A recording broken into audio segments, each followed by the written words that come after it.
Greetings, nerds. This is Scene and Nerd. I'm your host, Sarah Belmont, and with me, as always, is our Mr. Producer, Will Polk. How are you doing tonight, Will? Doing very well, Sarah. How you doing this evening? Doing good. You know, That's good. we are over the hump with Severance. Yes, we are. We Yeah, it's are, and like, it's full scale, full on to the end, to the finish line next week. So, yeah, I know. It's like really has gone by fast. I was just thinking that this evening as I was pre doing a little bit of prep, and I was like, yeah, we're already at like we're talking episode 7 and 8 tonight, and then we'll have the last two next week, and I'm glad. Like I said before, I'm glad that we have picked up this show and talking about it. So yeah, it's been fun. So again, good call, good call. yeah, it took us like what, 7, 8 months to get Yeah, around yeah, to it. But it, hey, when it yeah, was supposed to happen, it happened. So here we exactly. are. Yeah, It's not like indeed, either one indeed. of us got spoiled either. So that's a No, good thing. no, I have. Yeah, that's the great thing about it. I have not had a single spoiler, even now as doing prep and watching recaps or whatever. I haven't gotten spoiled yet. So the algorithm has been friendly to me. So the first episode we're talking about tonight is episode 7 of season 2, Chikhai Bardo. Did I say that right? Yeah. Okay, cool. An old romance intersects with a deadly present threat. So I have to say, now we haven't finished this season, but No. watching this episode, I think that it might be my favorite episode of the show. Yeah. Um I was just fully engaged in it. There and last week I kind of mentioned it. I don't know if I articulated it right. There was so much dialogue last week between both episodes, and there was a lot going on, and there were a lot of characters who were moving forward on their own paths. But this week, with this episode, it was very clearly telling Mark and Gemma's love story, while at Hmm. the same time giving us context, more context than we've ever had before about Gemma and slash Miss Casey on the Hmm. severed floor and the exports floor. And then while simultaneously giving us Mark's perspective too on things. And so there was critical dialogue, but there was so much silentness Hmm. that I just focused more on the aesthetics. And Hmm. there was a lot of really interesting choices, Yeah. between the editing choices and also just the camera lenses, because I noticed early on in the episode when we're seeing Gemma and the nurse in the hallways, um, they use a fish lens. I'm pretty sure that's what they call it. Hmm.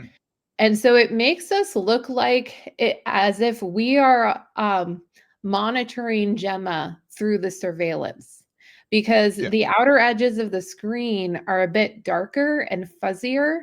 So it's like a peephole almost effect, where it's Yeah. like you're in true, like you're definitely watching from an angle where the character, the person you're observing doesn't or isn't aware that they're being watched, like Hmm. that perspective. So I thought that was interesting. But yeah, so and you seem to be on the same page with me on this. Oh, yeah, 100%. So this episode was directed by Jessica Lee Gagne, who is actually the show's. It was her first directorial debut. It was her directorial debut, and she's also the show's cinematographer. Yeah, that makes complete sense. Yeah, yeah. So whenever you were start, yeah, and that was that was my impressions of just as far as this the stylistic choices that were made in direction and editing in this episode. I completely agree. I was thinking that too as I was watching the episode, and because of course the story in and of itself, we all up to this point we've always focused the story through Mark's point of view, Uh-huh. and then so this so now we finally, for me it was like, okay, they have like talked about their relationship. We've seen old photos. We've seen, we've Mark has learned that that Jim is alive. Um, but now we get to finally get her perspective on things, and I like the framing of it because we especially in the memories throughout the episode, you know we see things from her perspective as far as their backstory, Hmm. because all up into all earlier, like I said earlier, we've always seen it through Mark's perspective. So now we saw it through her perspective, and then I think for me it really gave life to their love story, as far as like, now I get why Mark was so um why Mark decided to undergo the severance procedure, Interesting. and why we should care, and why Interesting. we should care, and why we should care about this. I mean, I because well, I say interesting because I don't think I had the same takeaway.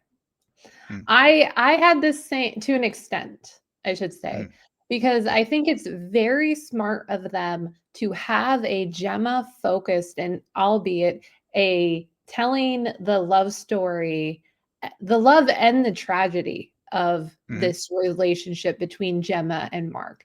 Because yeah, so far, as a viewer, I'm sorry, I'm gonna call a spade a spade. We're rooting for Heliar and Mark. yeah, we're, yeah. we're rooting for them because we know Helly. We've spent time with Right, her and we've right, seen their bubbling romance. Like the viewer has been able to view that as the yearning for relationship that these two people need to figure it out so they can be together. mm, While simultaneously, we've been like every time, especially in the Audi, from Mark's Audi perspective, it's like the loss of it all and the tragedy of mm, what he had with his wife. And so now we're able to see that motivation and albeit I didn't think of it more as like, oh, so it makes sense why he got severed. I thought of it more as, okay, so this is why he's reintegrating. This is mm, why, mm, despite any yeah, feelings with Helly R, like him just knowing he has a wife, like we were talking last week with the scene between Mark and Helena, like mm, those two in the outer world are still yeah, drawn to each other. Like yeah, it's very interesting how, and albeit with that drawnness too, we see that even more with Gemma because mm, despite all of these doors she's going through and all of these simulations, if I dare say, with mm, Dr. Muir, who's clearly obsessed with her and stalker, um, yeah, he tries to erase Mark and yeah, yet he can't because mm, and that right there proves to the viewer, oh, it's not that simple. Like Mark just can't no, go be with Helly R. Like right, no, because now I'm sympathetic to Gemma, especially mm, at the end, mm, and I want to see how now I'm also on team Mark and Gemma's side as well. So that's yeah. what where I was coming from. Yeah, yeah, I got that too. I mean, I think Mhm, that's what was I think that's what was the genius about this episode, because it's just so there are multiple takeaways you get from it. Mhm. um, as far as far as the framing device, because like I said earlier, we are getting Jim's perspective, but then whenever we do, whenever we are seeing the scenes of Mark when he is lying there on the couch and the reintegration is continuing to take hold, we do get we do get moments where we're seeing his perspective on things as well. And Well, so yeah, uh, I was yeah, like, just to delve into this a little bit yeah, more. So sure. the context that we're provided with their relationship. Mhm. So there was a miscarriage. You Right. know that happened. Yeah. Like, We yeah. and then there's fertility treatments. Now Hmm. here's my question, because I couldn't tell when Yeah. they're in the doctor office, that's for the Yeah. fertility treatments, right?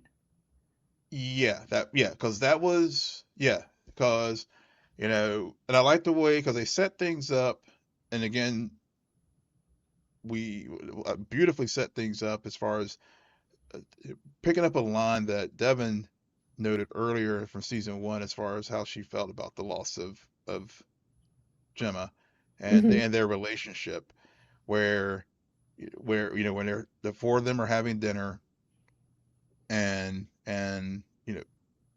Gemma, like whenever Devin like goes to pour a glass of wine, she like um covers the glass, and they have that Mhm. moment of knowing, like, so so I think so again, so it does expand not only what the connection between Mark and Gemma, but also Devin and Gemma. And so whenever we get to so yeah, so they are trying for the baby. Okay. They do lose the baby in the miscarriage, and then we do Well, go to, I and thought I then thought they, yeah. sorry. I thought they lost the baby, and then Mhm. they end up at the doctor's Yeah, office for that's where I was going. fertility treatments, which Yeah, which are Lumen fertility treatments, that's correct? correct. Okay. That's where I was going. Yeah, that's And where I was going. then Yeah. and then there's a male, and Mm, she's I said that wrong. And then there's something that arrives in the mail, and mm, he doesn't understand why she's wasting her time with it. And I took it as like, oh, okay. I don't know how far like, they didn't give us any context in terms of timeline, exact timeline for these things. So she's clearly depressed and going through issues because of the struggle of fertility. So yeah. I also got the impression, because and that's why I question the doctor's office, because I'm like, "Well, wait, we saw this one scene and Mark was acting a bit strange, and and he says something to her as she's filling out the form, which I'm like, makes me double think, like, was she signing up for therapy or was fertility? I think it's fertility, but It's she yeah. ends up in therapy too." So yeah, I mean, I think as far so they have, I think, because whenever they first go to the doctor's office for the fertility treatments, they're still, the stress and strain of the whole situation hasn't crept in yet. So I think they were both, if I were when I if I Oh, recall I think it has. no, I mean, I think they're disappointed. I mean, I think it's more of a situation where they are maybe they're frustrated. I guess if from that standpoint of like, yeah, we are frustrated in the sense that they are having fertility problems, Yeah. but I don't think they were like, but whenever they like got to that point where you're talking about in the kitchen Mhm. where there was much more of a strain, I think by that point, yeah, I mean, there was definite like, Yeah. because that place, but I think early on in there, I think that was a sort of the entryway that Lumen was able to, like, find find her as an potential subject for these tests that they're going to end up doing on her down the line. Well, it's interesting you say that, because considering the actual first realization that we have that we're witnessing, like I want to say it's the first scene, but I could be wrong about that, is the blood drive. And the blood drives Mhm. for Lumen as well. Yeah, yeah, And they're yeah. both giving blood. Hmm.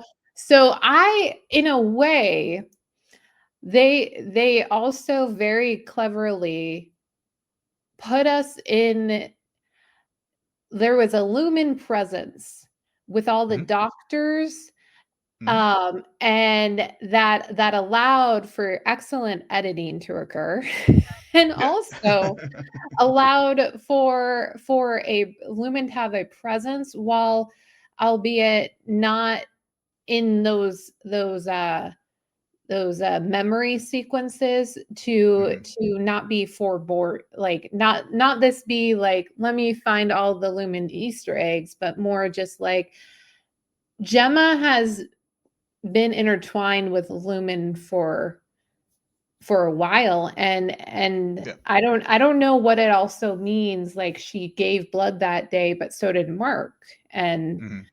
and anyway, so Yeah. I I mean, I that could be. Yeah. I mean, as far as the blood, I mean that could just be kind of happenstance, or also, it also just sort of the framing device too, as far as like, he was the, he's a history teacher. We learned that she's a Russian history instructor as well, and they shared, Mhm. names of books and that kind of stuff. So, I think, I mean, I think it's a framing of just their introduction, but also I think it also is just showing how omnipresent Lumen it looms over everything in this show and in this world, because Well, it is a big pharmaceutical company. So. exactly, that's where I was gonna go with it. Like they do medical stuff, and so Mm, if you're sick, or if you're fertility, which mhm, the other brilliant thing is another thing we talked about last week, with the potential that Helena is pregnant. mhm, And now exactly. to understand like that adds a whole nother layer. Yeah. Um so to step back, but still talk about Gemma. Yeah. What are your thoughts on the hallways, the procedures, like the and Dr. Murr of it all? Meow. However Yeah. you pronounce Yeah. it.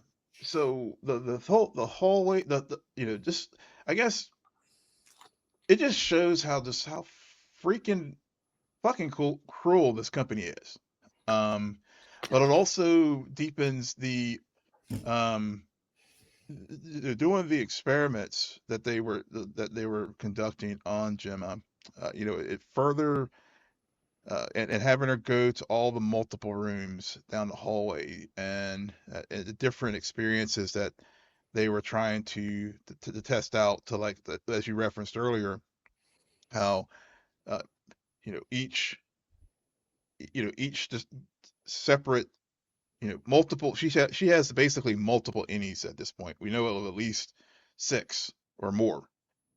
Because, I mean, because they like, I think they were like, each week she was asking like, how many, how many rooms today? Is like six, or and and we saw the names of some of those, all the various rooms, and I think they all have like, different, each room had, different meanings. Like I think the Wellington room was like where the dental office was, and they were doing these things, to see like what what will any know about things that are going on, um you know, I guess, translating from one person, one thing to another. And I guess it gets to like what we were talking about earlier with Mark, Scout, and Helena. Even though, the any personality is, distinct, individual, there is that carryover of that, I guess, the core person that's there. And so it's like, they were just doing all these experiments to like, see how far they could take this. And it was just, this just everything about it was just very cruel. And then of course, the doctor himself, and like the sick fantasies that he was having. You know, I did like the drum when Drummond like called out the sweater that he was wearing for the holiday room when they were doing Yeah, yeah. the Christmas cards. And that was um, right before yeah, Drummond yeah, that right after Drummond said to him, "Once Cold yeah, Harbor is done, which Mark hmm, is stuck at 96%, then you're yeah, gonna have to let her go." So yeah, so now we know, like, Cold Harbor is not just important for Mark and Lumon, but mm, it also could potentially unshackle Gemma, which so we get the Christmas room and we get the thank you cards, which hmm, very much paralleled what we just witnessed with Milchick and the paper hmm, clips, yep, which I'm like, okay, okay, so I feel like, hmm, I wonder if Milchick went through this, what Gemma's going through. hmm, And so that means that it's like they're an evolved, severed, mm, okay? Because hmm, all think what you just talked about with all the different innies, and hmm, then there Drummond was always asking, "How are the severed bonds holding up?" So it's like, huh, so depending on the environment, do you carry over what you previously experienced, or will the technology work to block that and allow you to be a whole new you in this hmm, other environment and then to walk out just fine? hmm, So because there is something going on with Milchick, Miss Hong, and Natalie, that hmm, and just that those scenes parallel to each other, I'm just like, that's very interesting. yeah, I yeah, like that. I like that. But then he tells her, like, he after that whole things, he forces her to say I love you, which hmm, mirrors. And this is the yes, other thing that they did. And I'm just gonna keep saying it, very well done, because this is the best episode of the show for me. yep, Um because you have that moment, and the awkwardness of, like, and that need, and then later when it's authentically portrayed through Mark and Gemma as their final exchange before she unfortunately dies. It's so then once you find that out, you look back at this exchange between the doctor and Gemma, and you hmm, realize, or it just becomes much more apparent, like, he literally has access to all of her memories. yeah, So the manipulation that can yeah, occur is just outrageous and just so gross, it is, because yeah, he very well could make her forget Mark, hmm, if he just hits the right chords and plays the yeah, right tune, and that's so disturbing.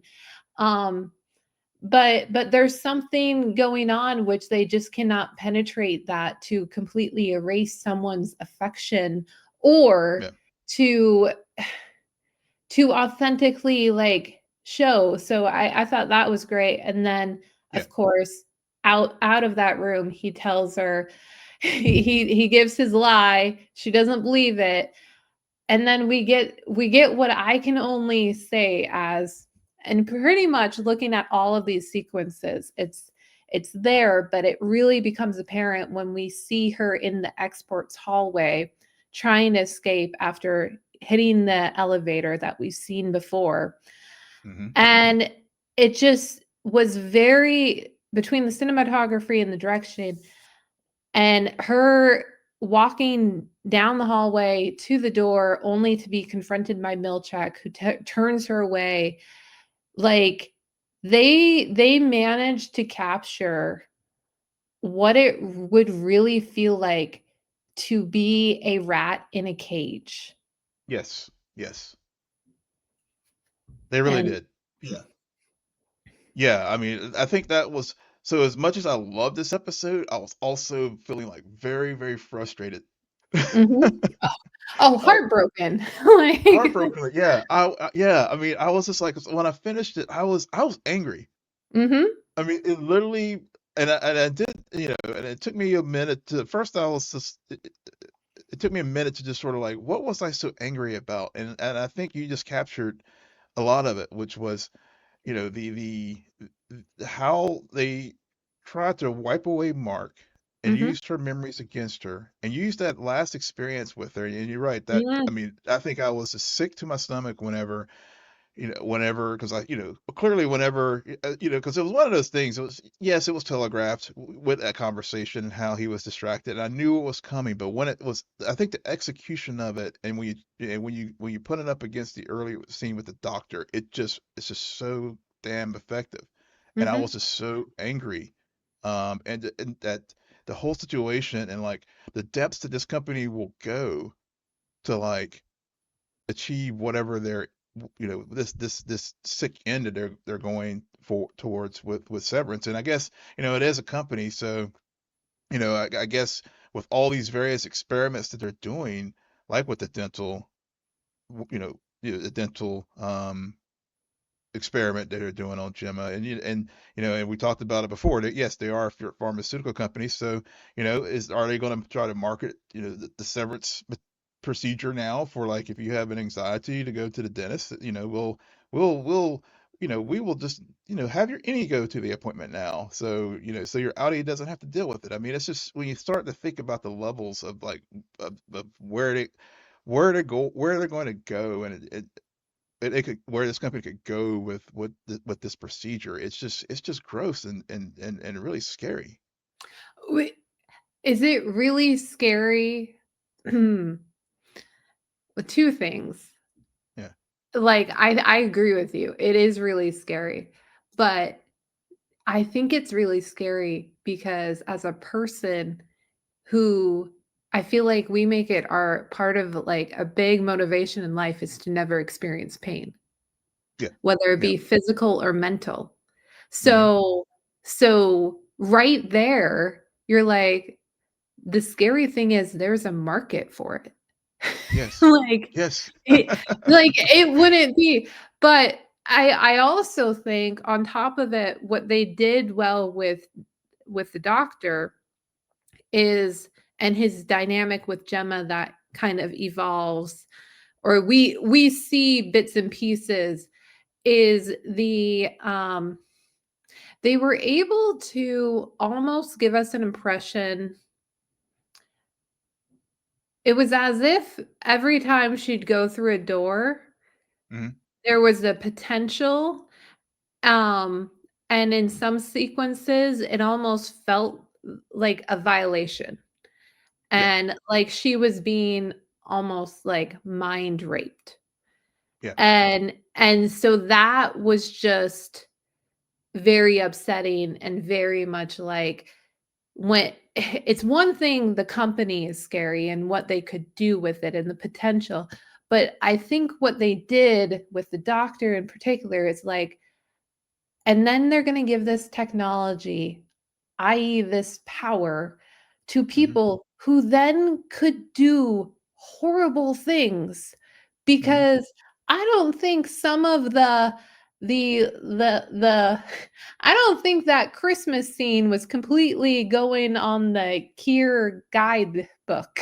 No. You know No. what I'm saying? I think he went off script.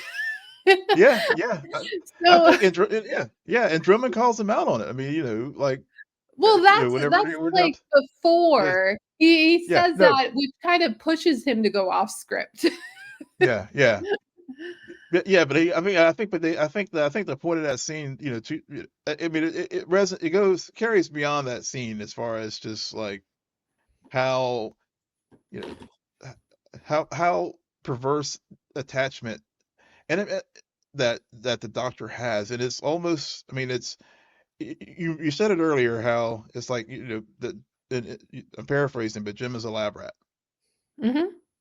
and so so yes, the doctor does have this perverse like obsession with her, but I don't know if it's like genuine affection or if it's like affection for, or it's like more just the fascination of obsession of just carrying out these experiments to their fullest extent, and why Cold Harbor getting Mark back and to finish Cold Harbor so they can do this next room, whatever is going to be in that room, um, is so important to them. Mhm. Um, we already talked about, well, I did mention what this episode was named, and it Yeah. is mentioned in the episode itself Hmm. as I think it's her cards that she's looking at, and Mark has a question about it, and it's like, is it the same guy fighting himself, or is it like a twin or another guy? Hmm. Well, and then she gives the explanation that it's the same guy fighting himself to defeat ego. Hmm. What was your takeaway on that exchange in terms of context for the entire show? So we've seen these cards before because Dylan snagged a card in the first season. Okay. Um, and so I mean, so so the title of the episode is basically it's sort of uh, it's basically part of Buddhism and it's sort of moment of death. I mean, I've seen different translations of it, but essentially it's just like it's a part of the rebirth cycle potentially. Um, and what we've just discussed here the last 30 minutes or so is as far as like the innie versus outie, um, the reintegration of Mark as far as his two separate paths parts into one. What we're seeing with Gemma and the others, I really think that this is just, um, I mean, it's a dual. It's really like a duality of who you are, and something that we've seen throughout this series is like you know what makes you you, and we see that with the splitting up of the innies and the outie personas. Uh, at the end of the day, it is you as a person, but I feel like it's just different aspects of your personality that, like, where the motivations for the outie is like, trying to escape, like we were saying before, like pain, whether it's physical pain, whether it's emotional pain, and whereas any really wants to like where we've seen these any characters really want to experience life, and at least like with Helly and with Dylan are we we see the what they want, and have their life. So Have you yeah, yeah. have you seen the movie Eternal Sunshine of the Spotless Mind? I saw it once a long time ago. Yeah, You only saw that once? I only saw it one time. um, you might want to revisit it. Yeah, yeah. I've been thinking that. I've been hearing, yeah, I've heard people like you're referencing that movie, and I'm like, yeah, I need to go watch that because that's probably it's been forever since I watched it. I can't remember. I I was cannot. Yeah, obsessed with it.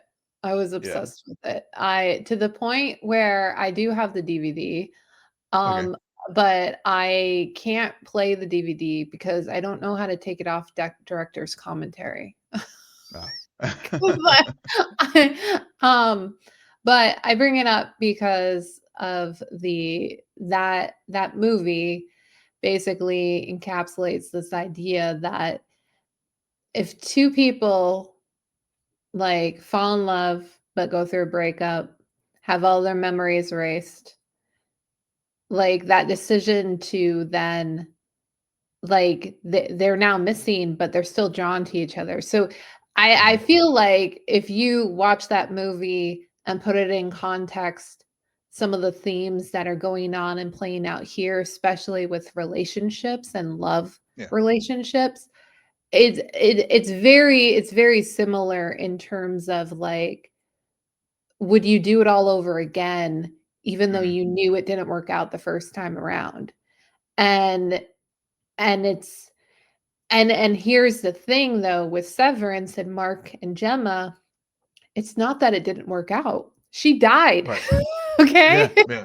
Now they were fighting, but she died. That's a very different thing. So it's it's uh it's interesting. The other thing that I was thinking about, we will talk about episode 8. We will, I swear. Yeah. But Yeah. okay. I'm not, and you guys have like listened to me long enough, so I don't always bring up K-pop, but I have to in this Okay. sense. And I have Yeah. to bring up BTS. BTS has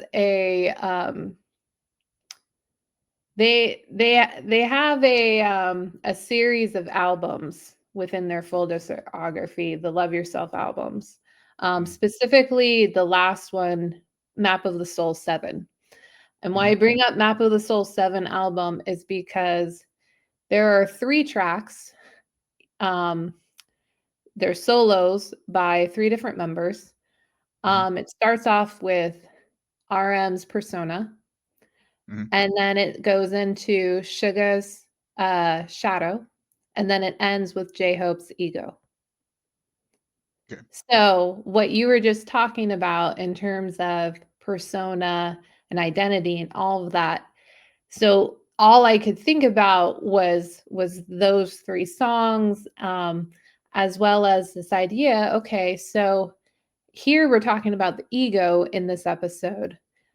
Does that mean that the innie is the ego, or is the innie the shadow? Because they're Hmm. different things, they're different Yeah. aspects. Hmm. Um, and I would have to brush up on the meaning of each of those aspects of a soul, of a person. Yeah. But I think that they are, and then it goes back into the question that the Burt dinner brought up, was also like, well, at what point does the innie itself start to become like, have its own persona, Hmm. its own ego, and its own, because Yeah. Yeah. I still think that what separates the innie from the outie is just experience. Yeah. You have the outie who has been through shit, Hmm. who Yeah. has Yeah. but like just so then you have the same person, but in this, who just lives in this bubble, this confined space, and that's all they know. And but last season, we now have 4 innies who have been through the overtime contingency experience, Yep.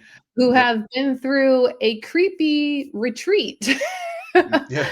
um they're starting to go through some stuff, and Hmm. the relationships too that are at play, the longer people are around each other, the loyalty develops, develops, Yeah. friendship develops. Yep. So I think maybe that's also where they're getting at as well. Yeah. Yeah. I agree. And those, yeah, and and I guess, with these experiments, and the question is like, are the severance, think of Drummond saying it, are the severance bonds holding? Um, and what you said earlier about, and what we discussed last week with Mark, Scout, and Helena, Uh-huh. the affection and the love that was like building between Helly and Mark S.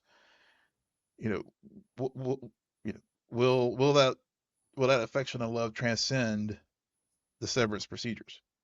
Which I guess is also what we're seeing now with Mark and Gemma. I mean, I like how we hear that line at least once or twice in the mm, episode, while simultaneously we're not just watching Gemma this whole time. Mark right. is in fact journeying himself, Yep. because the reintegration, um Hmm. he he becomes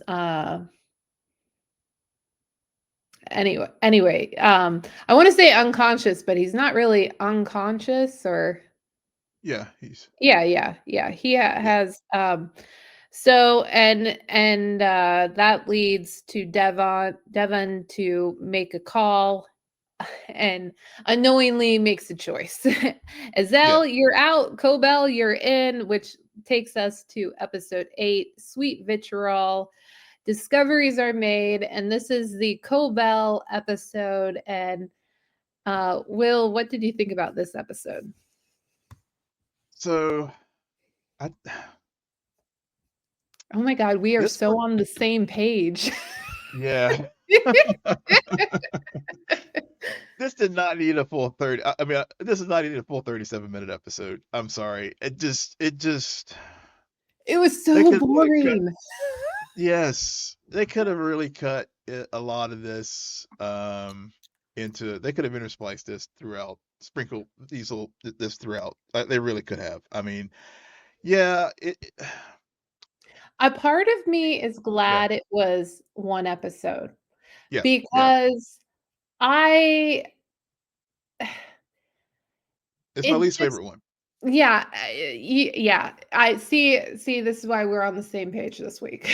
So, cuz I was like a part of me is glad that I watched these two back to back, but Mhm. another part of me is mad because I went from like my favorite episode of the show Yeah, to this, which I kind of I was definitely like checking my watch, like, come on, get yeah, this over with. yeah, I don't know. yeah. I don't care.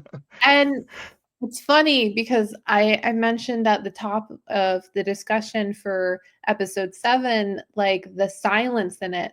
There was too much silence in this episode. Yeah, yeah. I mean, yeah, I will say it is. I know before we started recording, I was talking. I was sharing with you my experience with the Carolina Panthers this season, Mhm. where like last week, it was like we went from the lowest to lows because it was a game we should have won. It had great momentum going, and then this week we take care of business in Atlanta, and I felt like that's what these two episodes back to back, because it was like we had just an awesome momentum. It was like, to your point as you're discussing about episode, 6, 7, bringing up the Burt conversation from 6. We had all this momentum coming with this show, and I just felt like it just came to a screeching halt Yeah. for something that yes, I mean, it was cool, visually it was interesting seeing the town again, just having different, a different look and everything, because we have been, I mentioned earlier in the season, whenever we were at the when they went on the excursion, it Mhm. was nice to get out of the plant, because it was just like after a while it was just so claustrophobic. And so, so there was some interesting framing here, especially with like, again, again, we talk about how Lumen is omnipresent, and Mhm. and we see the omnipresence of Lumen, and how this company came into this town of Salt's Neck and had the factory, and but at the same time, whenever she was talking to Hampton about their experiences with the child labor, and the company moving out and moving on, it just decimated the town, which you sometimes What see, so yeah. so the factory was for what exactly? I think it was an ether was it? An Well, ether. now, yeah. Well, now I don't know if it was an ether factory. I know that they had the lore of the legend of Kier meeting his wife in the ether vats and that kind of stuff. So it was some type of pharmaceutical. Clearly it was some type of pharmaceutical plant. I just Drugs. don't. Yeah, yeah. But I Which don't know. Yeah, drugs were drugs numb. And yeah. and Hmm. that's Yeah, why, like, we learned through Hampton and other people, in this town. I mean, we see it right away when she's pulled over brushing her teeth, which I thought yep, was like, "Hmm, interesting." yep, yep. Um, dental hygiene, very Yeah, important. very important. Um, you Fire. can't take her too far away from Lumen, Yep. but she then watches someone get high, And Yep. then that is kind of lingering, like more so than even omnipresent Lumen in this episode, like just the drug, Yeah. and the need for numbing of Yes. Yeah. pain and escapism, which Yes. which is does play into this idea of what we were just talking about in terms of Hmm. like the marketability of Yeah. severed to isolate and to not feel pain. Yeah. Um, and with the drugs that we're familiar with that are thankfully not technology advanced Yeah. technological advanced, they cause more physical um disruption, Yeah. I'll say, and mental degradation, of course, but Hmm. still, you see a lot more physicalness, and I think that's mirrored not only in the people we Yeah. see in this town, but as well as the town itself. There's a Yeah. clearly like it's next to nothing at this point.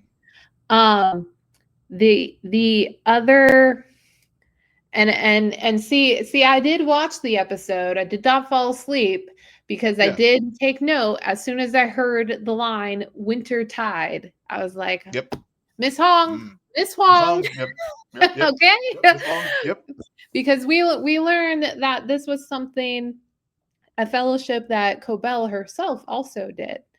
Hmm. And the big thing, the big reveal in this episode, if you call it that, is Yeah. that Cobel is the actual inventor of Severance Yeah.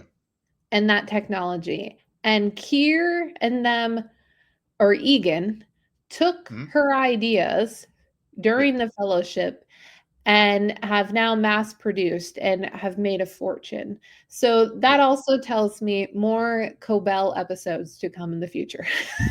Yeah. Yeah. Uh, yeah. Yeah. I mean, and I guess that, so because, we were, I think, like I said, even though, I mean, there's still this episode, yes, it was not my favorite at all. It Mm-mm. was, it was very boring. Mhm. But even as we talk here, I mean, it did have it did lay the foundation for some important things, or maybe not lay the foundation, but it answered some of the questions, and did provide some of the give us some a little bit more understanding of where Cobel's head is. And I guess for me, given where we saw Harmony before, where she was just such an acolyte Mm, yeah, for good choice of words. Kier, Mhm. and then when she, I don't, coming back, and then, like, encountering, having the confrontation with her aunt, and we learn more about her backstory. And and I think, one thing you did point out is just the sadness and the pain of this town.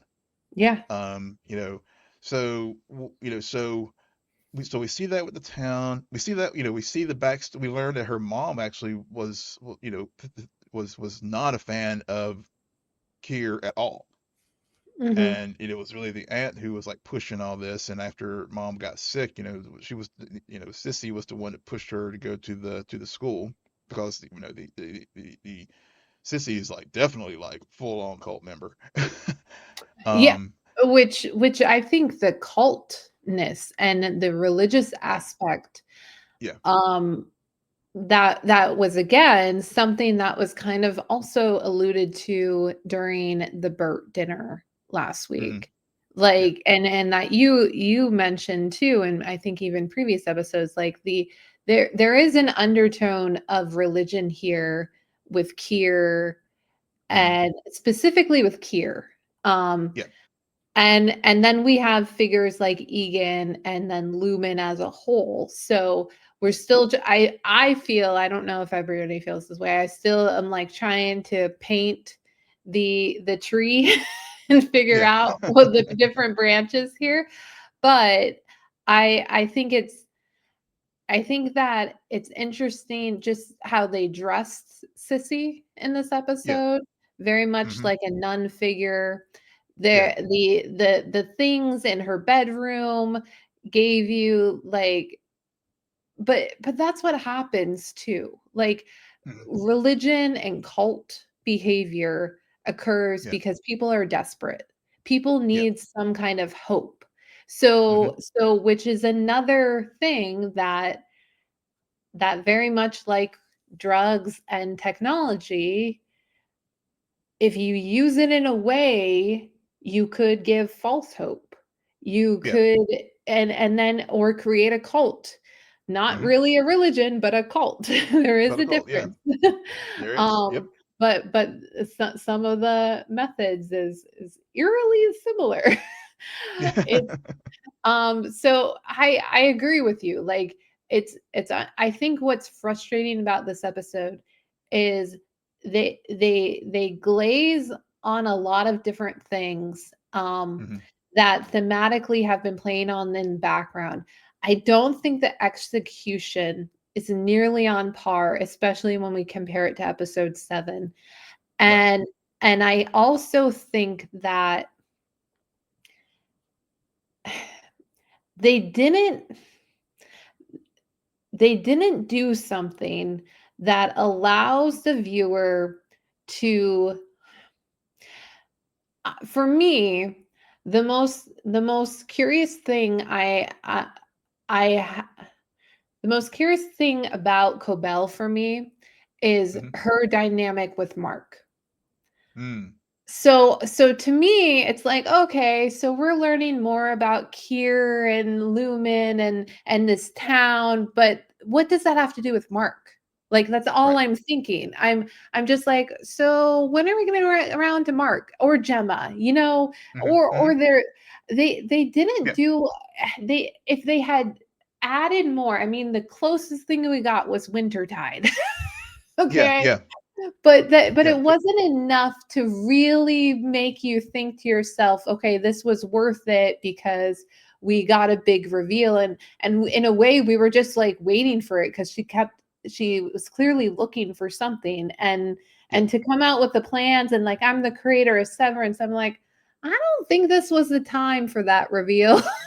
I Yeah. think I just yeah, I just yeah, I just didn't feel like it was like been nothing to like lay that I mean, I guess there has been some things in I mean, it makes sense now as far as like, when we saw earlier in the season whenever she went when she and Helena had that conversation, and I guess was it the second episode? Yeah, yeah, it was when we before she like left and and tried to get her job back, and whenever they were like they wanted her to go do something else, and then she was like, no, no, no. So, but from a technical standpoint, I just didn't. I'm like, I didn't see like where did she get the skill set to like come up with this technology to do this? I mean, yeah, we saw the sketches and all that kind of stuff, and yeah, she was we saw what whenever she was looking through the yearbook, she was valedictorian and the top of her class at the Lumen school. But there was that piece, and then it just, but I think you're, but I think that was the other thing too. I think that was very frustrating for me about this episode. It did feel very disconnected from the whole. Mhm. Yeah. You know, yeah, it's just like, okay, yeah, again. It would have been, I think you know, and I say this now because I'm like I've seen, all these other episodes, but um, i- at this juncture in the story, I don't know if I needed this like Harmony backstory. I don't think Right. it didn't add any for me at this, at least for now. Now maybe Mhm. the next two episodes Right. we'll get the ultimate payoff, but as of now, I didn't feel like I needed all of this. I didn't need 37 minutes of this. I, No. yeah. Yeah. No, I agree. I mean, when we got the call at the end, I mean, Devin was calling her the whole time, but Yeah. she finally answers. But we already knew what that was, so Hmm. yeah, yeah. Yeah. It It, definitely feels like more of a pause than it should on the hmm. season, Yeah. but yeah, the caveat is who knows what will happen in these last two episodes that will then reflect back on this episode. I mean, I can honestly say it's like I've seen worse. I didn't fast Yeah. forward through No. anything, No. unfortunately. I kind of regret, but but I also am just like, not one of my favorites in the slightest. Yeah. Yeah. And the other last thing I'll have to say too about with the ending of the episode, which again, and maybe it's because of like going back to her hometown and like, just weeping there in the bed and, getting high with Hampton and all that kind of Mhm, stuff. It Whenever she had to turn, there she went from like, I was going to touch on earlier, but she went try, she was such an acolyte for Lumen and mhm. Kier, and now she's like, I maybe I'm overreading it, but now when she gets the call and and finds out Ragabi was successful in reintegrating Mark, was she like ready to tear it all down, or is she or is it just more curiosity as far as uh that it worked and Mark survived because Well, she knows re- how important Mark is to Lumen. yeah, yeah, So I don't think it's curiosity. I think it's tear it all down, but also remember, Will, she invented the technology. So yeah, now yeah, she also knows there's a way to undo it in a yeah, sense. yeah. So So she, like yeah. I think that there's a few different layers to her motivation. Yeah, yeah, because she does have leverage now, whereas before, you know, before whenever she had that prior meeting with Helena, she didn't have that leverage. But now that she knows that it can successfully be undone, as long as Mark, doesn't turn out like Petey, then which he won't because he's the lead. So yeah, Well, yeah, Helena made yeah, her an offer. yeah, Let's not forget that. But she then did. the last time we really saw Cobel was after that offer was made, and then it looked like there was a fake out because it looked like Hmm. she was going to go through with it. And then she just screams out of nowhere and runs into her car and then leaves. Yeah, So, yeah, so see, that was the other thing. I kept thinking about that scene throughout this entire episode, being like, okay, so when are we going to the payoff for? yep, And you can say, well, is she like they screwed her over before, but I don't know. I need something more tangible that I can really succinctly be like, okay, now I understand her behavior in that moment, which I still don't really. And yeah, I mean, I don't think the Cobel from season one has even really been explained, despite having a full episode dedicated to her. So yeah. it's Yeah. it's a bit frustrating. It was. I just didn't. Yeah, like I said, yeah, I mean, Patricia Arquette, she could play crazy. She could play these characters wonderfully, but it just really felt like, as we discussed before, really just felt disconnected from the overall, and it just kind of killed the momentum that they had built up so well. Which, maybe if even if I had watched, I think I still would have had the same reaction, even if I had this like watched this real time, like what week 7 to week 8, I probably still would have felt this. I think I would have felt the same way because this episode just didn't ring right It with would me. have been worse. It would have been Yeah, worse because yeah, then you have to wait another week to yeah. get Well, of course, and you didn't yeah, even have episode 7 to pair it with yeah, necessarily. Like it would yeah, have been yeah. worse. Yeah, but in some ways we still have to still in some ways, since we are playing, since we are doing the rules, we don't watch ahead. I gotta, I doubt I'll get to this episode until closer to next week when we record again. So I guess yeah. So I'll still have a little bit of that experience. All right. Well, on that note, Will, why don't you tell our listeners where they can find you? Yes, you can find me on all the socials at Will M Polk, WILLMPOLK. And you can find me there too at SJ Belmont, SJBLMONT. Please follow our crew on X, formerly known as Twitter, at Scene and Nerd on Blue Sky. Friend us on Facebook, follow us on Instagram and Threads at scene_n_nerd, and visit our website, www.sceneandnerdpodcast.com. But most importantly, rate, follow, and comment on Apple Podcasts, Spotify, YouTube, or wherever you get your podcasts. Good night, Geek Out. You're welcome.